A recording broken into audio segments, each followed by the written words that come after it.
And I just wanted to make sure that everything was set up so that we are live streaming on YouTube. And then also, because that's where the recording will be, and I'm going to go ahead and record right now as well. So give me just a moment.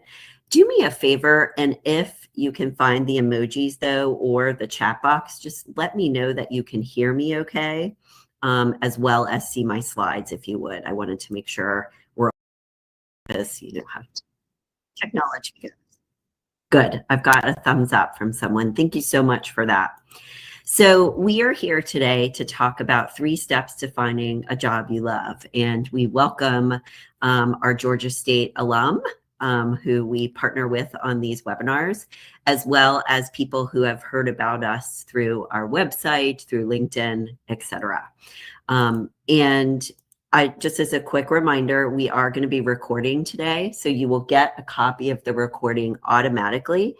And you will get a copy of the slides as well, just FYI. So you don't have to feel like you have to frantically write everything down. So by way of just very brief introduction, I'm a certified career coach, speaker, and author. I've been coaching and training since 2002, based in Atlanta, Georgia, but we have a fantastic team of certified career coaches and resume writers that work in different parts of the country. We work remotely though, so serve people everywhere. I have an undergraduate degree from Vanderbilt University and a master's degree from the University of Illinois. And the advice that we're going to give you today is advice that we give to all of our clients. So we love what we do. We love and are passionate about helping people find jobs that they truly enjoy, that are a good fit for them. And we're going to give you advice today along those lines. And what I would recommend, since you will get a copy of the recording and the slides as well, is feel free to take some notes if you'd like. And I am going to prompt you to take a couple of notes as we go today. But I'd love it if you were able to be present with us and listening in. And then choose one action step that makes the most sense for you and your situation from our time today, so that you have something you can walk away with that's practical, tangible, that you will implement in the next week or so. So let's go ahead and dive in. The way we work has changed yet again, right? Post-COVID or during COVID, we were working remotely, et cetera, and that dramatically changed the workforce. And now we've got AI coming, or here, I should say, and it's understandably transforming roles, required skills, et cetera. The way we work, hybrid, in person, et cetera, is now like different standards, if you will, too. And what we're finding is with all of the changes in the workplace and with the economy, et cetera, professionals of all ages are wanting more meaning, growth, and stability from their work. And they truly want something to feel like they're getting something out of their work outside of just a paycheck. This is much more common and more normal. So the reason why we're here today is to talk more about finding a job that actually fits you and that you can feel aligned with, or a sense of purpose, sense of achievement every day. So here's what we're going to be talking about today. If we look at our agenda slide, we're going to talk about why fulfillment we feel is important to consider and think about related to your work. We know we need to pay the bills. We know we need a paycheck, et cetera, et cetera. But we want people to think at least a little bit more about this fulfillment piece of our ideal career model, which is part of step 1. Because when you consider that, you're going to get into a job that's a better fit for you than it would otherwise, even if things aren't perfect, which no job is ever going to be perfect. If you are doing work in some way, shape, or form that at least part of your day is aligned with your values, you are going to feel so much better about your job and your career path in the long run. So that's step number 1. Step number 2 is we're going to talk about brainstorming ideas and how you can see kind of what else is out there that might be a good fit for you, because there's so many jobs out there that you and I don't even know exist, that it's worth, like, even if you're not ready to make a big career shift or a move, it's worth seeing what else is out there. And then step number 3 is going to be about branding yourself. And we're going to touch on that briefly today related to resume, LinkedIn, etc., and some top tips to help you move forward with those things. For the sake of time in these webinars, we don't do polls and we don't do questions because we really want to focus on getting this content out there to you. But we do offer discounted coaching sessions for people who attend. I'll give you the coupon code for that later. You can feel free to email me at any time and say, I'd like to talk about your services. Happy to answer those questions in a discounted coaching call. Do me a quick favor if you look at the slide here and do locate the chat box for us, because I am going to put some information in there as we progress. So let's take a look at this next slide. The goal is to not be like the man on this slide, obviously. And the reason why we're here today is every few years, there are statistics that come out either from the conference board, from the Gallup organization, et cetera, about people's and professionals' satisfaction at work. And unfortunately, the numbers still stay pretty low. They do go up and down a little bit, but you'll see these career or job satisfaction surveys come out. One of the more recent ones said that only 21 to 23% are engaged in their work. And we want people to be as engaged as they possibly can be, which is obviously why we're here today. And the reason why we feel this is actually important, not just because we want to feel good, but it impacts us emotionally and can impact us physically at the end of the day if we are in the wrong fit. We've had clients come to us where the stress level at the job or the lack of fit at their current position is so difficult for them that they are starting to get migraines. They're starting to get physically ill. So I do think that not being in the right career fit in the long term can take a toll on us in multiple ways. And the good news on the flip side of this is why we're here today is you can find direction and fulfillment. Our clients love their jobs. I do want to let you know as we talk about this today is we're not saying there's this magic wand out there and suddenly everything is perfect. But when you start to be more proactive about your career path and plan for it more intentionally, steer it in the right direction, you can find this sense of direction and fulfillment and have a greater sense of accomplishment from your job. Now, we want you to have the right perspective here. And what we always like to share with people, as I said a moment ago, this isn't some magic wand. It's not like you go from one job into the perfect job tomorrow. I mean, in some cases that may happen for some people, but it usually takes time, effort, and work to think this through, figure out what the right fit for you is and work towards making that happen. And we're always very clear with our clients as well and letting them know that no job is ever going to be perfect. There's always going to be something that we may not like to do as much, a task that we would rather not perform, or it could be a coworker that we just don't get along with quite as well as we would like. But what we are going for is if you can find a career path and a job where the good parts about it so far outweigh the bad parts, the things you don't like quite as much, then you are going to be so much more happy and satisfied. So the right perspective is not something that you put so much pressure on that it's going to be perfect every single second of the day, but you're looking for something and can find, I promise, where the good so far outweighs the bad that you barely notice those bad things, so to speak, that you don't like quite as much. And one of the first steps that we would recommend to help you start this process of finding a job that you love is we want you to get clear about your direction in the first place as much as you possibly can. So let's look in the middle of this slide here. This can be a very quick journaling exercise. It doesn't have to take that long, but you can update it, let's say, over the course of the next week as you start to think about things.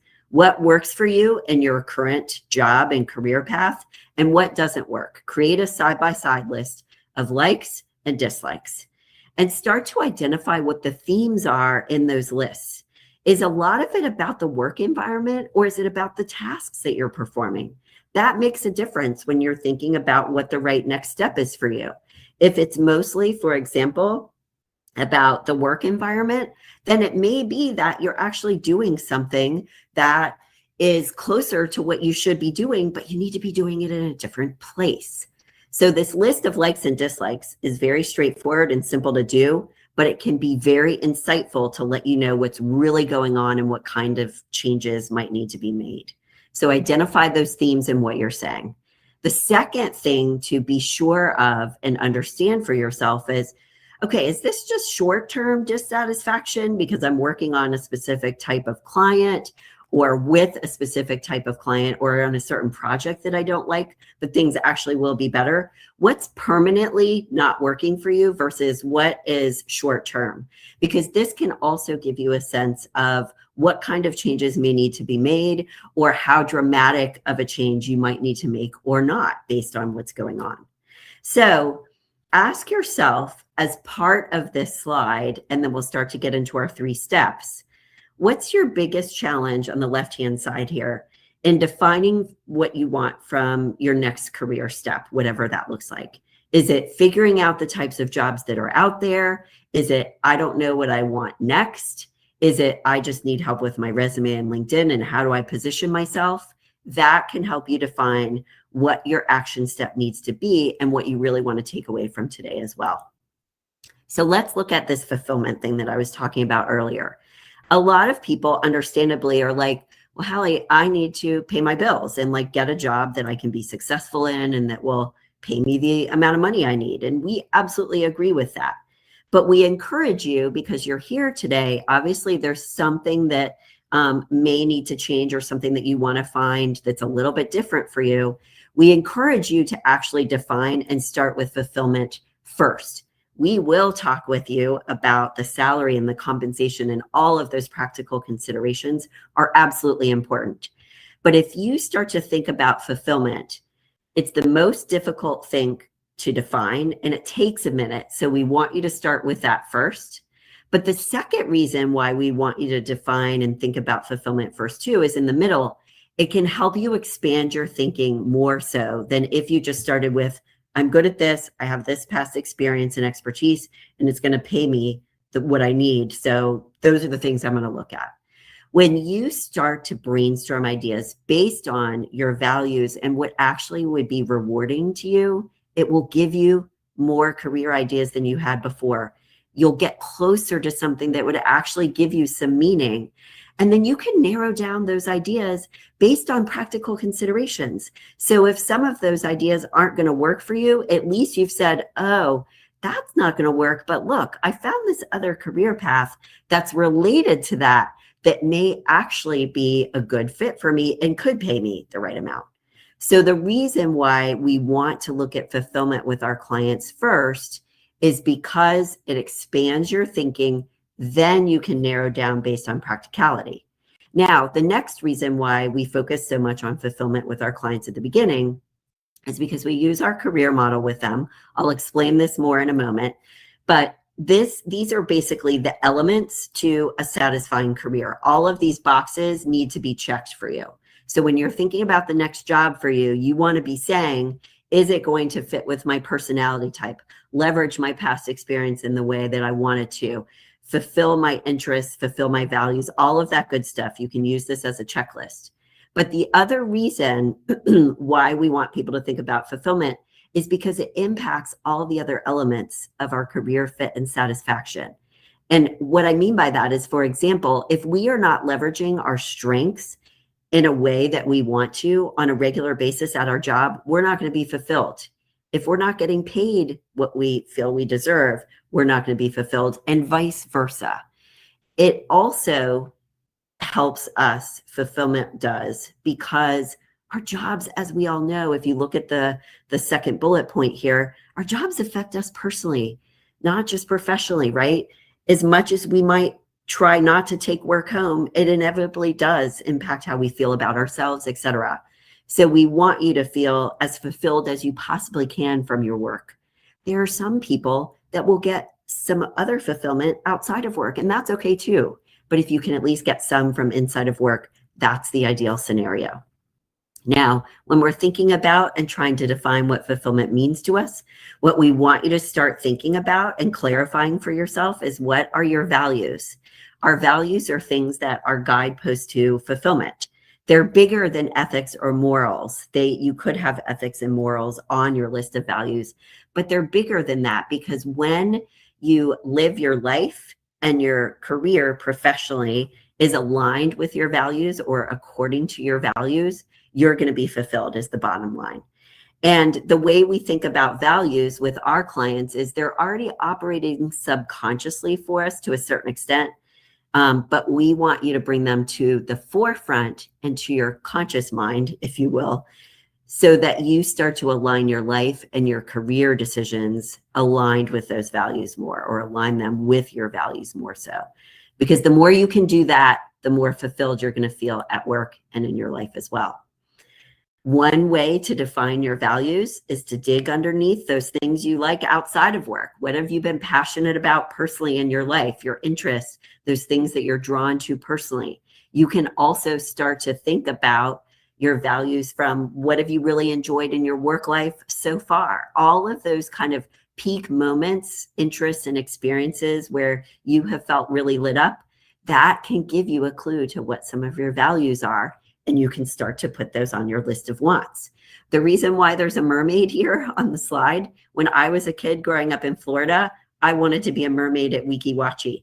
Later, as an adult, when I was thinking about my values, being a mermaid wasn't going to be the right career idea for me for a lot of different reasons. But when I thought about actually that childhood dream and also the things that I enjoy these days, it gives me clues to some of my values. That dream as a child, there was something about educating people by entertaining them. I love hosting webinars like this. There was a little bit of risk taking, it seemed like to me, because they didn't have, oxygen tanks on. So there are values in things that you're interested in, that are appealing to you, even outside of work, but inside of work as well. And in some cases, childhood dreams. And again, it helps you brainstorm ideas, even though that's not the right career path. For example, if you love photography, what are the values that draw you to photography, like creativity, creating something beautiful that you might be able to incorporate into a career path? Some other ways that you can start to define fulfillment for yourself, another possible action step here, is to journal about how do you define success? What does it mean to you at this point in your life and in your career? 5 minutes, you're coming up with some possible values for yourself there. We talked about digging underneath interests, hobbies, etc. Let's look at the right-hand side. You can also journal about, or some of our clients will create a vision board about their ideal day at work. That can give you clues to values as well. And a final way to define values is on the right-hand side at the bottom, a peak experience exercise. Think about peak moment or period of time in your life when you felt really lit up and excited and jazzed. What are the values that come out of that peak experience based on what was cool about that for you? If it was a trip out west, what did you really enjoy? Was it the planning, or was it the being there and the being outside in nature? Clues to possible values for you when you think about those peak experiences and what was cool about it for you. Now, we do want our clients to clarify the difference between their personal and career values, because some of the things values-wise that we want to honor, we want to keep in our personal lives. And the way to start thinking about this is those values that we tend to hold as like a human being that are at the top of our list. Usually those are things that we want to be honored in some way, shape, or form at our work, whether it's in the work environment or in the tasks that we perform, or it could be with the types of clients that we serve. Those are possibilities as well. Let's look at our career model for a second, just a little bit deeper here. This can help you clarify your career direction and brainstorm ideas, but also help you understand your brand. When you think about, okay, what are my strengths? That's branding, but also can help you brainstorm career ideas and see what else is out there. What's my past experience and my education as well? Those can help you brainstorm ideas, but are also important for branding too. So know that our model is going to help you with ideas, but also helping you sell yourself and promote yourself as well. And some of the things that you can ask yourself, questions that you can consider to help you brainstorm ideas, are What strengths do I want to be leveraging? And do I want to be leveraging them in a different way going forward in this next job? What are my transferable skills? And what does that mean for the types of jobs I could pursue? And what type of work environment is right for me as you're narrowing down your different ideas, really important. Now, when you're thinking about our model and brainstorming ideas, but then starting to think about branding yourself as well, we want you to please make sure that you consider each piece of the model. Because, for example, sometimes our clients will come to us and they've got like a nice list of career ideas, but they've forgotten, if we look at the model here, to really think about the work environment. Like, is this the right place for you to be doing what you want to be doing? Large organization, small organization. What do they do or produce? And does that align for you?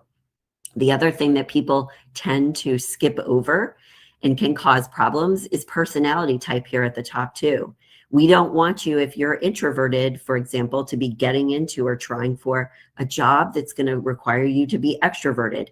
Make sure you pay attention to those personality traits and elements. This is what we do all day, every day. If anyone feels like, ooh, I feel like I might need some extra help with this, I always offer, just so you know, a free consult to learn more about our services. I'd be happy to talk with you to see if it's the right thing for you or not at this point. There's a link to schedule this. You can use the QR code too. And please know and write down the discount code, because this actually gives you a large discount on our bundles, individual coaching services. So let's talk about career brainstorming next, because we need to think about and figure out, how do we see what else is out there? And there's no one website, unfortunately, including ChatGPT, that has a list of every single type of job. And understandably, people get overwhelmed and they're like, how do I do this? So to brainstorm ideas, we have a very specific process we use with our clients. We want them to use general search sites like Google or Bing or whatever you use first. And we include in that ChatGPT as well. So general searching with keywords that you've come up with from our model about your strengths, your experience, education, etc., as well as, in some cases, your values, can help you brainstorm ideas. Then we want you to look at brainstorming sites. There are sites out there like onetcenter.org. There are other sites like bls.gov from the Bureau of Labor and Statistics from the government. It's a government website that can help you brainstorm ideas, and they are career-specific sites.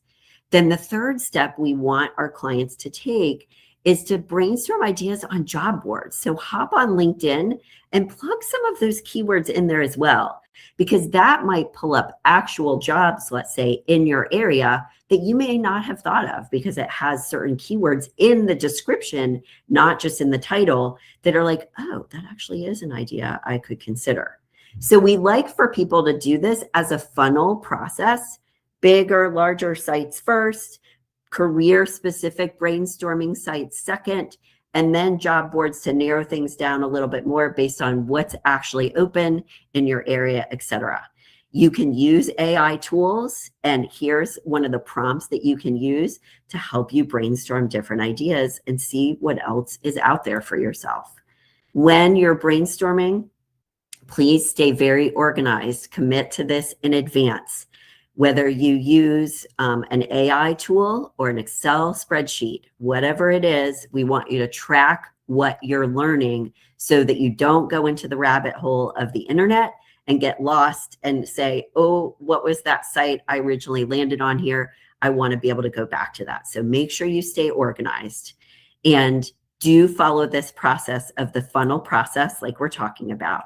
Now, we're going to give you some examples here. But the first thing that you need to do before you go into these websites is you want to come up with a list of keywords based on interests, values, strengths, etc. Using the model. That can help you come up with keywords that you can plug into these different websites, etc., to help you brainstorm ideas. And it helps you cast a wider net.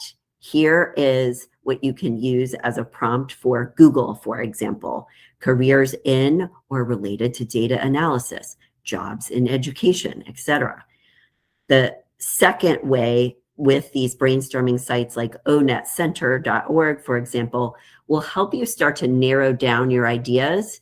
And we like these too because they help you begin to make it real. They'll start to show you what the compensation is, what the requirements are, etc.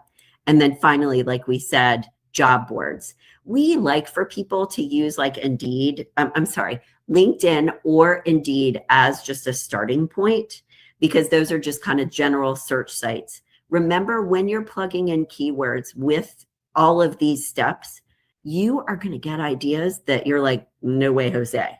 So we are not saying that each keyword is going to be perfect and give you a perfect, buttoned up list each time. Know that at the very beginning, because you're casting a wider net, you're going to have to filter through the information just a little bit based on the model and what's going to fit for you or what's not going to. Okay. But just be patient with the process, because we like for people to do this up front, because it helps them, again, see what else is out there that could actually be a really great fit for them. So let's talk about our final step. And this is starting to brand yourself and move in the direction of applying for jobs, getting your materials ready to go. So obviously, once you've identified your direction and are starting to say, these are the types of jobs that I'd like to apply to, we want to make sure your materials are up to date. Let's start on the left-hand side. With LinkedIn, we want you to make sure that you've got a branded banner, a great photo, and your about section has the right keywords in it, as well as has a little bit of like personal touch or speaking to the reader. The second bullet point goes for resume and LinkedIn. Make sure all of your results or your bullet points have measurable results as much as you possibly can. In the middle here on LinkedIn, we want you to get those recommendations, because, by the way, you can use those in different places on your LinkedIn to help you stand out from the crowd. With both your resume and LinkedIn, second bullet point in the middle, you want to make sure you've got each of them search engine optimized and you're using the right keywords that the filters are going to be looking for. On LinkedIn, bottom of the middle here, check your settings, make sure that you've indicated you're open to opportunities, etc. Now let's look at the right here before we get to our last couple of slides and start to close out for today. You can use AI for ideas. Do not use AI to write everything for you. Employers and recruiters can tell. They've already told us this, and they do not like it. You can play around with it to get ideas about different words, different ways to say certain things, but write it yourself. Make those edits so it sounds like you. On the second bullet point here on the far right, jobscan.com, and actually I apologize, jobscan.co is the website. And you can also use AI, again, to help score your resume against job postings. Use it as a guide, not as the end-all be-all. And with AI too, you can help, or you can use it to help you maintain consistency across your resume and your LinkedIn as well. AI can help you with your LinkedIn too.